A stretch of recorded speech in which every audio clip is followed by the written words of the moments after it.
আসসালামু আলাইকুম সুপ্রিয় দর্শক, সবার কি অবস্থা? হাজির হয়ে গেলাম মিট এন্টারপ্রাইজ নিবেদিত হাবুর স্কলারশিপ নাটকের 185তম পর্বে কী সব ঘটতে চলেছে তার অগ্রিম আপডেট নিয়ে। এই পর্বটি কেউ মিস করবেন না, কারণ এই পর্বে আপনারা দেখতে পারবেন সেকেন্ড চেয়ারম্যানকে নিয়ে মারজানের বাবা এবার হাবুদের বাড়িতে যাওয়ার উদ্দেশ্যে রওনা করবে। হাবুদের বাড়িতে যেতে পথে তাদের সাথে হুদা মাস্টার ও কাঞ্চনের সাথে দেখা হয়ে যাবে। তখন হুদা মাস্টার মারজানের বাবাকে বুঝিয়ে বলবে যে হাবু অনেক ভালো ছেলে, হাবুর সাথে মারজানের বিয়ে হলে মারজান অনেক সুখে থাকবে। হুদা মাস্টারের মুখে হাবুর প্রশংসা শুনে মারজানের বাবা রেগে গিয়ে বলবে, আমাকে বোঝানোর চেষ্টা করবেন না, একটা অজপাড়া গায়ের ছেলে কি হতে পারে সেটা আমি খুব ভালো করেই জানি। আপনারা তো নিজেরাই বুঝতে পারছেন না কিসের সাথে কিসের মিল হতে পারে। তখন সেকেন্ড চেয়ারম্যান পাশ থেকে বলে উঠবে, আপনিও না আঙ্কেল, কী যে বলছেন?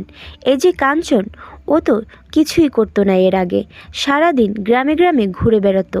হাবু ওকে একটা কাজ দিয়েছে বলে আজ ও হাবুর হয়ে এত কথা বলছে।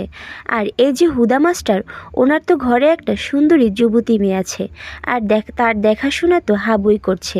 কি স্যার, ঠিক বলেছি না? সেকেন্ড চেয়ারম্যানের মুখে এসব কথা শুনে তার জবাবে হুদা মাস্টার বলে উঠবে, দোলনচাপা, মুখ সামলে কথা বলো। তুমি ভুলে যেও না যে আমি একটা সময় তোমার শিক্ষক ছিলাম।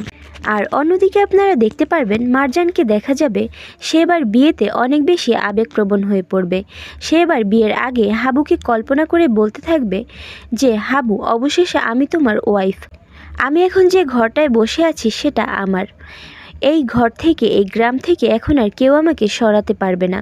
এখন সবাই জানে যে আমি তোমার ওয়াইফ, আর সেই সম্মান নিয়ে আমি এখন থেকে এই গ্রামে থাকতে পারবো। এই গ্রামই এখন আমার স্থায়ী ঠিকানা। এই গ্রাম থেকে আমি কখনো কোথাও যাব না। এসব কল্পনা করতে করতে মারজানকে দেখা যাবে সে অঝরে কাঁদতে থাকবে। ঠিক তখনই হাবুর বাবার সিদ্ধান্ত অনুযায়ী মারজানকে কাঞ্চনের বাড়ি থেকে হাবুদের বাড়িতে নিয়ে যাওয়া হবে তাদের বিয়ে পড়ানোর জন্য। আর এছাড়াও থাকছে আশ্চর্য সকল ঘটনা। সুতরাং সবাইকে হাবুর স্কলারশিপ নাটকের আগামী পর্ব দেখার আমন্ত্রণ রইল। ধন্যবাদ।